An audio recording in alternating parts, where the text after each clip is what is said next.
Assalamualaikum warahmatullahi wabarakatuh. Alhamdulillahil qail Rabbana innana sami'na munadiyan yunadi lil iman an aminu bi rabbikum fa amanna Rabbana faghfir lana dhunubana wa kaffir anna sayyiatina wa tawaffana ma'al abrar. Ashhadu an la ilaha illallah wa ashhadu anna muhammadan abduhu wa rasuluh alladzi arsalahu bil haqq basyiran wa nadhiran wa da'iyan ila Allah biiznihi wa sirajan munira. Faya ibadallah ittaqullaha fis sirri wal alan wa'lamu fa inna khaira zadi taqwa. Allahumma salli ala Muhammad wa ala azwajihi wa dhurriyyatihi kama sallaita ala ali Ibrahim wa barik ala Muhammad wa ala azwajihi wa dhurriyyatihi kama barakta ala ali Ibrahim innaka hamidum majid. Ingkang kinurmatan Ketua PJM Bapak Haji Masrur Ihsan beserta jajarannya, yang kami hormati rekan-rekan dari Korab Mubalik Muhammadiyah Majenang, yang kami banggakan santriwan-santriwati dari Darul Ulum Nurul Iman, yang kami hormati para hadirin dan hadirat, ahdakumullah. Salawat salam saha berkah mugia konju dumateng Nabi kita Nabiullah Muhammad sallallahu alaihi wasallam. Sumrambah semoga terlimpah pada keluarga, sahabat, tabi'in dan atba'ut tabi'in serta pendereknya ingkang taat sampai yaumil mi'ad. Di dalam lafaz lain sering kita dengar wa sallallahu wa sallama ala nabiyina Muhammad wa ashabihi ajma'in. Lafaz ajma'in yang terjemahnya semuanya atau seluruhnya secara arti sepertinya sederhana atau lumrah atau biasa, namun secara hakikat ini memiliki makna yang luar biasa. Sebab menyatakan sholawat kepada para sahabat seluruhnya ini akan bertabrakan atau berseberangan dengan prinsip antara Ahlus Sunnah dan Syi'i, di mana tafrik atau perbedaannya Syi'i tidak bersedia untuk menerima seluruh sahabat. Lebih jauhnya Syiah mencela, mencaci sebagian sahabat dan bersolawat kepada sahabat ajma'in seluruhnya. Ini memiliki makna yang besar. Tidak ada celaan dan cacat, dan seluruh sahabat radhiyallahu anhum adalah kabairus sahabah, para pembesar sahabat Nabi Shallallahu Alaihi Wasallam yang mendapatkan ridwanullah. Jamaah rahimakumullah, keadaan yang ada di seputar kita berkenaan dengan berbagai ujian, berbagai bencana yang menimpa pada saudara-saudara kita, tentu mendapatkan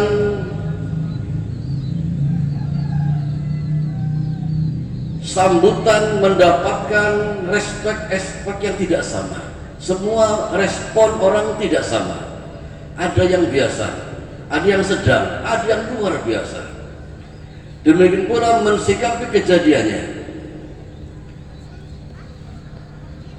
Dan banyak muncul ungkapan yang secara zahir lahiriah kelihatannya biasa, yakni mati disebabkan oleh bencana. Bencana menyebabkan kematian. Leres napa leres? Namun secara tauhid ini jeblok ini. Karena apa? Mati itu tidak disebabkan oleh sakit atau oleh bencana, tetapi mati itu karena selesai jatuh tempo. Jadi mati bukan karena bencana. Kenyataannya kan terkena bencana mati. Banyak yang mati tidak kena bencana. Bagaimana kalau orang sedang sholat mati? Pernah mendengar ibu-ibu? Orang sedang sholat meninggal. Apa jenengan akan mengatakan mati sebab sholat? Kan boten. Artinya apa? Yang sedang sholat, yang terkena bencana itu hanya keadaannya. Tapi sebabnya bukan sebab bencana, juga bukan sebab sholat. Semua karena pestini pun Allah Tabaraka wa Ta'ala. Berkenaan dengan mensikapinya, apakah siksa atau bukan, tergantung yang terkena musibah. Kalau yang terkena musibah mukmin, itu musibah atau teguran atau peringatan. Tapi kalau yang terkena bukan mukmin, ini cenderung azab. Jadi yang dirasakan sama, kondisinya sama, tetapi nilainya di hadapan Allah tidak sama. Dan di antara yang menjadi penangkal bencana atau azab adalah al-istighfar, bahwa Allah tidak akan menimpakan azab selama mereka beristighfar. Istighfar ini dari khofaro yaghfiru, ikut wazan istaf'ala. Jadi istaghfaro yastaghfiru, ini spesial untuk santri.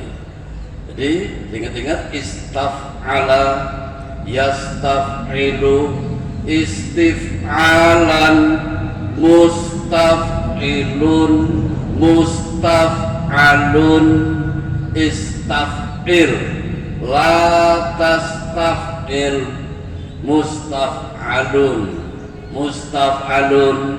Jadi istaghfar yastaghfiru, istighfaran, mustaghfirun, mustaghfarun, istaghfir, la tastaghfir, mustaghfarun, mustaghfarun. Ayat yang menerangkan hal ini di Al-A'raf 9:6. Di antaranya, lau anna ahlal qura amanu wattaqau la fatahna alaihim barakatim minas samai wal ard. Sekiranya penduduk satu negeri beriman dan bertakwa, pasti adalah tauhidlah, sungguh pasti kami akan buka untuk mereka berkah dari langit dan bumi. Namun setan tidak pensiun, setan tidak istirahat, setan selalu aktif untuk menyesatkan anak cucu Adam. Maka sekuat mungkin setan dengan bala bantuannya, bala tentaranya, berusaha agar anak Adam tersesat. Maka di antara anak Adam tidak beriman, tidak bertakwa. Yakni secara rinci penyebabnya mendustakan ayat-ayatipun Gusti Allah. Maka untuk itu walakin kadzabu, karena mereka mendustakan agama, fa'akhudnahum bima kanu yaksibun, maka kami siksa mereka, kami azab mereka dengan sebab yang ia lakukan, yakni berdusta kepada ajaran-ajaran Allah. Jamaah rahimakumullah, mensikapi kematian tadi diperkuat oleh ayat yang didapati di surat An-Najm, bahwa semua perkara hanya kepada Allah puncaknya, hanya kepada Allah semua kembalinya. Wa anna ila rabbikal muntaha, sesungguhnya hanya kepada Allah lah tempat kembali. Wa annahu, dan bahwasanya huwa adhaka wa abka, bahwasanya Allah lah yang membuat manusia tertawa atau menangis. Jadi saat kita girang dan tertawa, ini tidak semata-mata karena keadaan yang membuat kita girang dan tertawa, tapi rezeki saking Gusti Allah. Allah yang membuat orang tertawa. Wa abka, dan Allah pula yang membuat seseorang menangis. Jadi hakikatnya tangis dan tawa bersumber saking Gusti Allah. Wa annahu amata wa ahya, dan bahwasanya Allah lah yang mematikan dan yang menghidupkan. Untuk itu kita perkuat keterangan tadi bahwa bencana adalah bukan sebab kematian, tapi sebab sampai pada tulisnya, sampai kepada ketetapannya. Adapun bencana, sakit dan yang lain-lain itu keadaan saja, bukan menjadi penyebab. Kita bandingkan tadi, bagaimana kalau orang yang sedang sholat, apa sebab sholat dia mati, kan betul. Maka itu menjadi bagian yang ingin kita sampaikan di mukadimah ini. Jadi pada intinya, miskin, kaya, musibah maupun anugerah, semua itu adalah pandum dari yang dalam Allah tabaraka wa ta'ala. Dan untuk itulah kita tidak diberitahu secara rinci pandum atau kodok yang Allah berikan kepada kita. Apa kodoknya? Untuk itu berhati-hatilah kepada kodok yang buruk. Di antara doa yang bisa kita lakukan dalam qunut adalah apa? Waqina, berwaqina benar. Allahumma hdina fiman hadait wa afina fiman afait wa tawallana fiman tawallait. Itu adalah lafaz wa qina syarra ma qadait. Lindungilah kami ya Allah dari buruknya ketetapan yang telah Engkau tetapkan.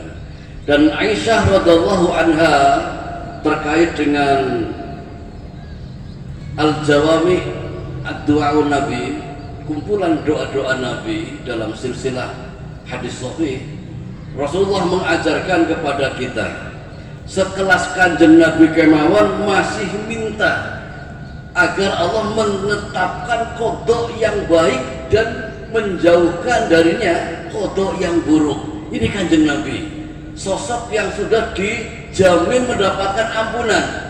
Liyaghfirlakallahu ma taqaddama min dzambika wa ma ta'akhkhar. Diampuni dosa masa lalu dan dosa yang akan datang. Seluruh dosa Nabi diampuni, tapi masih meminta agar Allah menetapkan kodok yang baik untuk Kanjeng Nabi dan menghindarkan kodok yang buruk. Untuk itu tentu kita menjadi hamba Allah yang lebih layak memohon kepada Allah berlindung dari kodok yang buruk. Jamaah rahimakumullah, di antara hadis dari Aisyah radhiyallahu anha yang mengajarkan kepada kita berkaitan dengan minta ditetapkan dalam kodok yang baik. As'alukallah an taj'ala kulla qada'in qadaitahu li khairan. Saya ulangi, as'alukallah an taj'ala kulla qada'in qadaitahu li khairan. kita lafadzkan sesarengan. As'aluka Allahumma an taj'ala kulla qada'in qadaitahu li khairan. Sepindah malih. As'aluka Allahumma an taj'ala kulla qada'in qadaitahu li khairan. Hadis saking Aisyah, aku memohon kepadamu ya Allah agar engkau menjadikan seluruh qada, seluruh ketetapan qadaitahu yang kau tetapkan li terhadapku khairan, semuanya qada yang bagus. Nek dereng apal tembah Google. Dalam silsilah hadis sahih minta qada yang baik, insya Allah ditemukan. Jamaah rahimakumullah, hal yang lain yang ingin kita sampaikan bahwasanya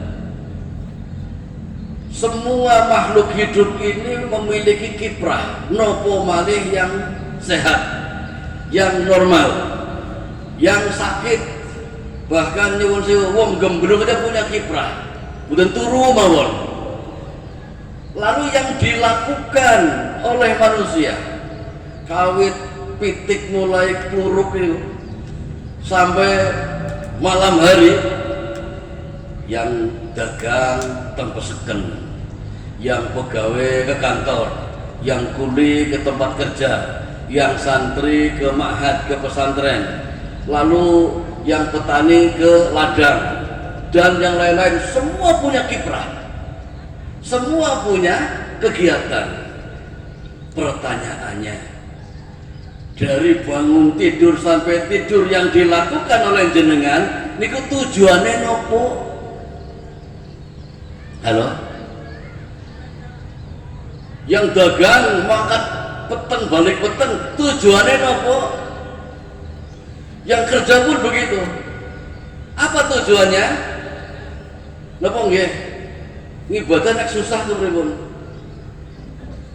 Baik. Yang dilakukan oleh sekian banyak orang adalah untuk mengejar bahagia. Gini mungkin. Lang ibadah tujuannya men bahagia apa men sengsara? Men bahagia. Kapan? Syukur seniki, tapi adalah yang pasti di alam keabadian. Jadi tujuan kiprah siapapun pasti dan pasti mengejar yang namanya bahagia. Kayak rindu seniki, mpun bahagia apa dereng jenengan? Halo, ini medan bawang. Mpun bahagia napa dereng, napa sek bahagia mandan. Dan manusia itu mesti kadang bahagia, kadang sengsara, kadang sedih, kadang suka. Kan ngaten iki kados niku roda, kadang teng dhuwur, kadang teng ngisor. Dan itu cara kaji oma romantika kehidupan. Yang nangis, yang tertawa, yang sedih, yang gembira, ini merupakan romantika kehidupan. Kur untunge Gusti Allah memberikan kebahagiaan iku mboten maring wong sugih tok. Sopo nek kebahagiaan diberikan maring wong sugih tok, lha sing mboten sugih mboten bahagia. Dan untungnya kebahagiaan diberikan mboten maring tiyang sing ngalim tok. Sing boten ngalim bisa bahagia. Karena apa? Sumber bahagia itu bukan semata-mata ilmu dan bukan semata-mata karena duit. Malah nek jenengan niteni niku teng Jakarta teng Kali Ciliwung niku lare sami siblon atau siblon jenengan. Wi siblonan teng kali karo guyu-guyu. Sing anake wong sugih lagi di mall malah nangis lagi jagal mung biyunge. Ini kan kebalik ini. melarat si belum tengah Ciriwung guyung-guyung sing temu-tengol malah lagi jengkel laring biyungnya.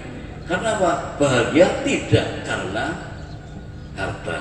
Lah untuk itulah, namun orang yang menjadi pemuja harta isuk sore awan bungin itu diperjuangkan untuk meraup mencari harta, karena memang dia memiliki konsep bahagianya itu nek akeh hartane, nek kata duite, yang padahal tidak demikian kenyataannya. Nyatanya nggih tiyang sugih saged nangis kan ngaten, tiyang sugih nggih saged nelangsa, karena urusan bahagia tidak tertumpu kepada banyaknya harta. Tapi pada kenyataannya pula, dengan uang seakan-akan semua masalah bisa dibeli. Kurang aman ngingu centeng, napa malih kurang marem panggonane latare biasa hektar latare tok, kamarnya mboten ukur selikur, rewangnya mboten ukur 14, semua bisa dibeli seakan-akan. Kalau demikian adanya, lalu yang tidak sugih bagaimana? Maka Allah Ta'ala qadarullah memberikan rasa senang itu boten merga semata-mata karena uang. Jamaah rahimakumullah, untuk bahagia itu Kanjeng Nabi memberikan 4 hal wejanganipun, yakni satu riwayat saking Sa'ad bin Abi Waqqas, jenderal perangnya Kanjeng Nabi. Sa'ad bin Abi Waqqas ini menuturkan satu riwayat bahwa Kanjeng Nabi dawuh, arba'un min sa'adah, ada 4 perkara yang menjadi tanda bahagia. Pertama, almar'atus sholihah, bojo yang sholihah. Yang kedua, al-maskanul wasi', rumah yang luas. Yang ketiga, al-jarus sholih, tetangga yang baik. Yang keempat, al-markabul hani, kendaraan yang indah, kendaraan yang bagus, kendaraan yang kepenak. Kita balik dari yang kendaraan.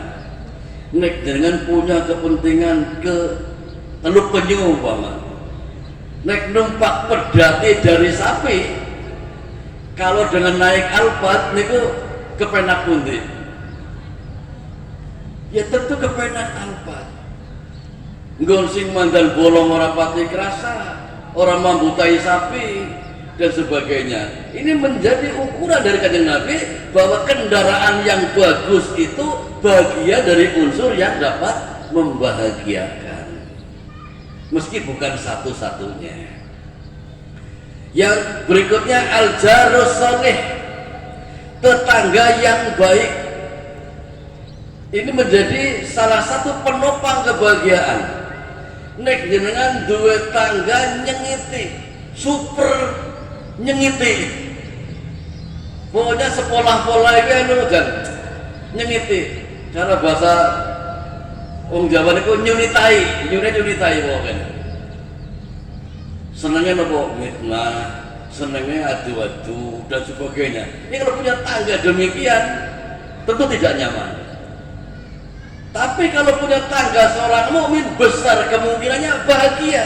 Karena apa? Kanjeng Nabi dawuh, bagian daripada anasir unsur keimanan, maka yu'minu billahi wal yaumil akhir, barang siapa yang beriman kepada Allah dan hari akhir, Rasul berpesan, fal yukrim jarahu, hendaknya dia memuliakan tetangganya. Perkara tangganya orang tahu sholat, perkara tetangganya bukan muslim, ini nggak jadi catatan asal tangga. Mukmin punya keharusan menghormati tetangganya, memuliakan tetangganya. Maka kalau kita punya tetangga yang muslim, besar kemungkinannya sudah ada unsur yang membahagiakan. Sebab tangganya bagus, Yang ketiga, menjadi unsur yang dapat membahagiakan itu al mar'atu sholihah, bojo yang soleh, bojo yang bagus.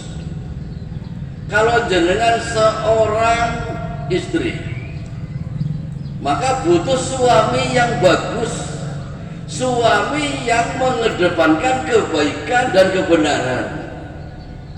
Tapi kalau jenengan punya suami sholatnya arang-arangan, nek Jumat tok, kadang dong malas malah nek Idul Fitri tok, kemudian apa malih hobinya menjadi sunan jaga balong.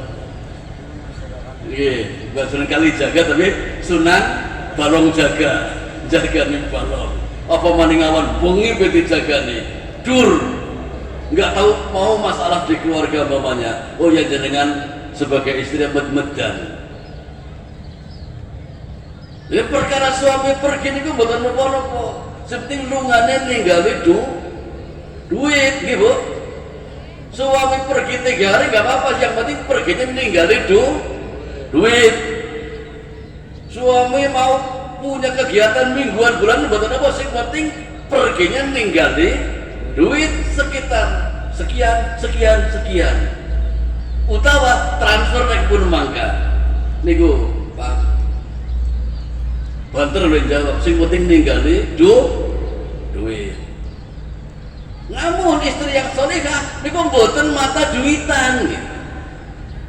Nah kalau suami punya istri sing diburu-buru duit dong, oh ya med-medan juga nih suaminya. Maka istri yang baik tidak menuntut uang, betul menuntut hak, tapi melihat kemampuan. Sebab apa pesan kanjeng Nabi itu, suami wajib memberi makan kalau si suami sendiri makan. Lalu suami juga puasa pergi tidak ada makanan, suami nuntut nasi padang, ya kalau terus suaminya. Suami wajib memberi pakaian kalau dia sendiri berpakaian, dia sendiri juga yang dipakai itu PWH. Maka dia tidak bisa menuntut long dress yang bagus, gamis yang mahal. Artinya harus mengukur kemampuan. Bagaimana istri menuntut gelangnya pada karo pelek becak, lembung becaknya gembes orang bisa nambal. Artinya apa? Suami minta hak dan istri boleh minta hak, tetapi tepat ngawak dan mengukur dengan keadaan. Jamaah rahimahullah, ini kalau bisa dinikmati oleh pasangan keluarga, mensyukuri karunia dari Allah, kemudian kekurangannya sama-sama ditutupi, bukan sebagai ajang untuk bubrahan, maka insya Allah akan ada keluarga yang bahagia. Yang berikutnya, yang keempat, tanda bahagia adalah al-maskanul wasi' atau darul wasi' atau baitun wasi', rumah yang gede, rumah yang luas. Jadi dewa syukur apik lan gede niku. Bagian kalau bahasa logika atau bahasa real yang ada, kalau orangnya banyak, rumahnya cilik, ini sulit untuk bahagia. Namun kebahagiaan yang ada di lafaz al-maskanul wasi, sebagian ahli hadis memaknainya tidak dengan makna hakiki. Betul apa? Bukan makna hakiki, tapi maknanya makna majazi, kiasan. Maksud daripada rumah yang luas itu qalbun wasi'un, hati yang lapang, hati yang luas, legowo hatinya, besar, berbesar hati. Jadi kalau orang yang memiliki kepribadian berbesar hati, legowo hatinya, lapang hatinya, ini adalah komponen yang bisa membantu seseorang menjadi bahagia. Kalau kebalikannya, rumahnya kecil, sempit, nang pinggir kalet, doyong, atine cilik, ini bagaimana mau bahagia? Demikian pula meskipun di rumah megah, rumahnya besar, kalau hatinya sempit, maka terasa sempit pula rumahnya. Maka titik tumbuhnya bukan di besarnya rumah, tapi di besarnya hati. Nrimo ing pandung, bagian yang paling mendasar harus dimiliki oleh kita. Sebab bagian daripada keimanan sempurna adalah mengimani kepada qada atau takdir. Khawatir kepada takdir yang buruk, maka kita tadi sampaikan di mukadimah, berdoalah kepada Allah antaja'ala kulla qada'in qadaitahu li khairan. Hendaklah engkau ya Allah menetapkan semua qada, semua ketetapan, semua takdir yang kau tetapkan pada diriku adalah takdir-takdir yang baik. Selanjutnya, bagian daripada al-mar'atus sholihah tadi, pasangan atau istri yang baik atau suami yang baik, hendaknya bagian daripada yang pertama bisa menjadi unsur bahagia, yang kedua bisa menjadi unsur mlebu surga. Napa Ibu? Setelah puasa Ramadan, sholat gangsal wekdal, kemudian poin berikutnya adalah atoat zaujaha, taat pada suaminya. Ini bagian yang kadang-kadang tidak gampang. Jenengan bar ngepel, bar ngumbai, bar nyapu, bar masak, anu manten merengenge. Suami datang, isi jaruk digawekna wedang kopi. Ini kadang boten sabar, gawe dewek apa ora bisa Pak. Aku bisa kesel. Kalimat ini muncul tidak baik. Kadar orang marakna mati iki lakukan saja taat. Sing deling-eling surga. Sebab kalimat tadi yang puasa Ramadan, yang sholat 5 waktu, yang taat kepada suaminya, nanti diinstruksikan kepada istri yang begitu. Apa instruksinya? Udkhulil jannata min ayyi abwabin syi'ti. Silahkan kau masuk surga melalui pintu mana saja yang kamu inginkan. Dadi nek dong mandan jengkel ke suami tetep taat, sing dering-dering bebas mlebu pintu surga. Baik, kalau keadaannya berbalik, istrinya tidak soleh, kemudian hatinya tidak lapang, kemudian kendaraannya tidak bagus, kemudian tetangganya tidak baik. Kalau lengkap keempat-empatnya ada seperti itu, wah ya kiamat, cilaka. Bojone elek, tanggane elek, umai elek, kendaraannya elek, kiamat adanya itu, cilaka. Maka berlindunglah dari takdir yang buruk tadi.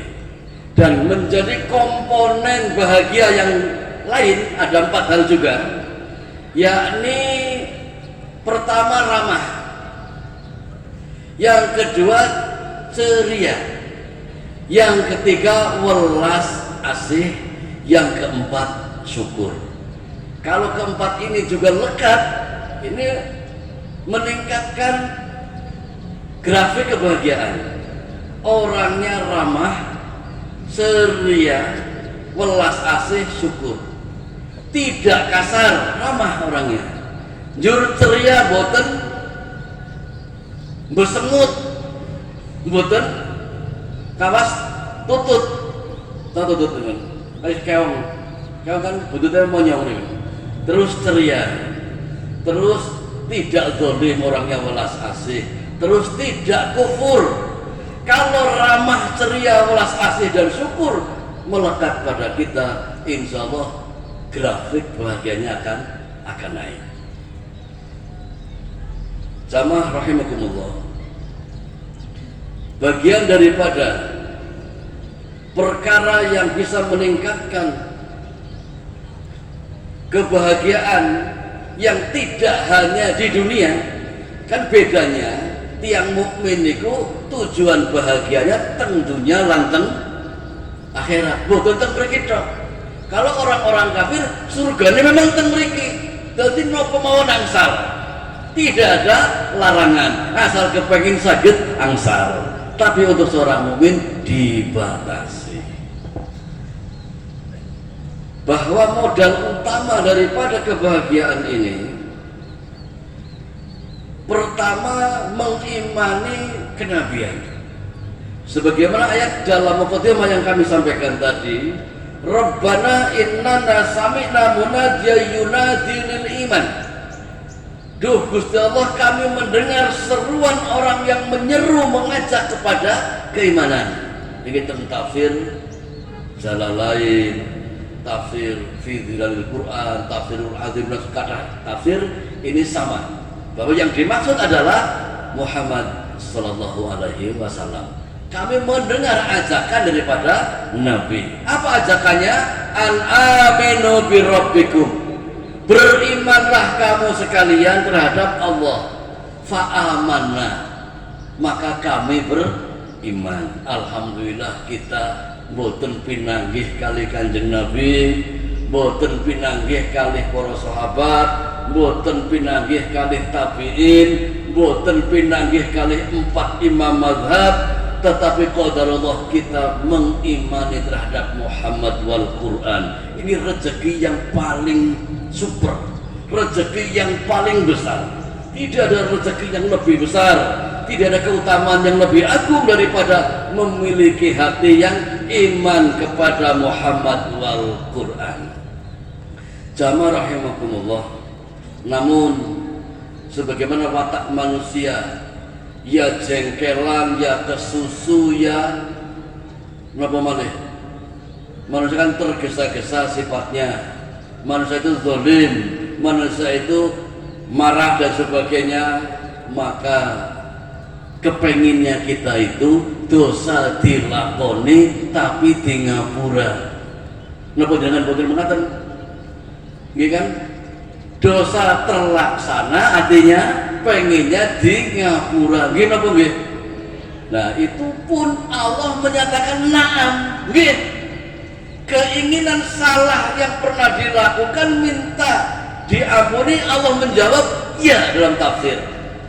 Maka dua ayat ini yang menerangkan tentang kondisi manusia minta dibebaskan dari kesalahannya. Ini Al-Baqarah terakhir dua ayat ini, boten tanggung-tanggung medali pun itu saking bawah arsy Allah tabaraka wa taala. Jedulnya itu kalamullah itu dari bawah arsy. Dan ketika ini turun, langit itu harus jeblok. Jibril mengatakan kepada Kanjeng Nabi, ini pintu langit yang terbuka sekali seumur hidup. Selama ajaib pintu ini kebuka namun sepindah nggol lewat Rabbana amana dan seterusnya. Rabbana amana terus namanya. Halo? Al-Baqarah terakhir.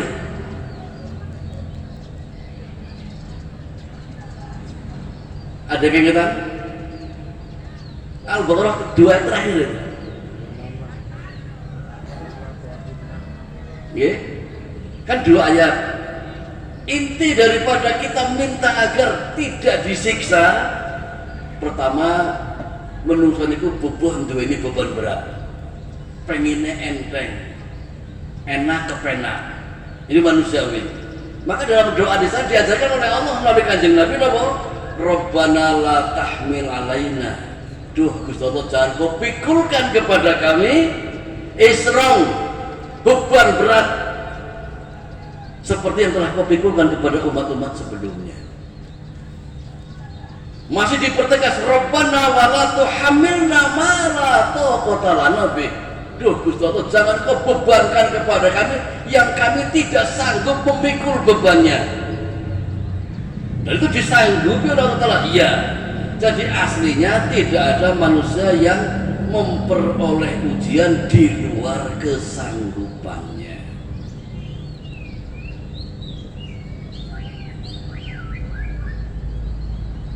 Times up nih, modal cekal.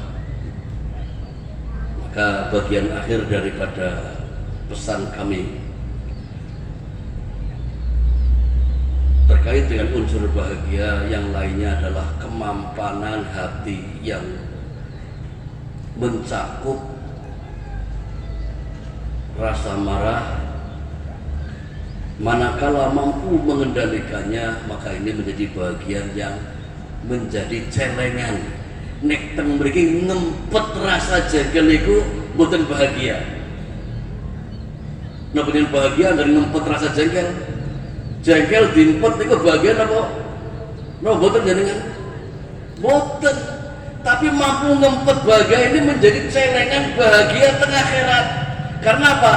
Ngempet jengkel niku bagian daripada tanda takwa. Kan ngaten di Al-Baqarah itu, di Al-Imran. Sari'u ila maghfiratin min rabbikum wa jannah 'arduhas samawati wal ard u'iddat lil muttaqin. Adapun tanda yang takwa itu alladzina yunfiquna fis sarra'i wad dharra, yang berinfak dalam keadaan susah maupun bunga, dalam keadaan sempit maupun dalam keadaan lapang.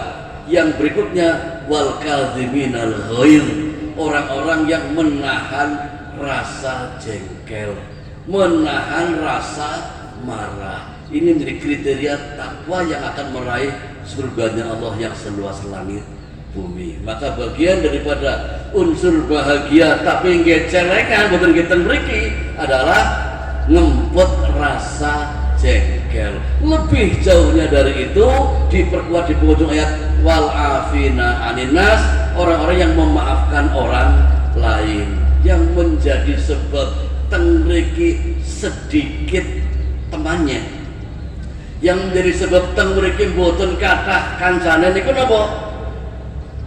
Pondok bool, gampang jengkel, cungket.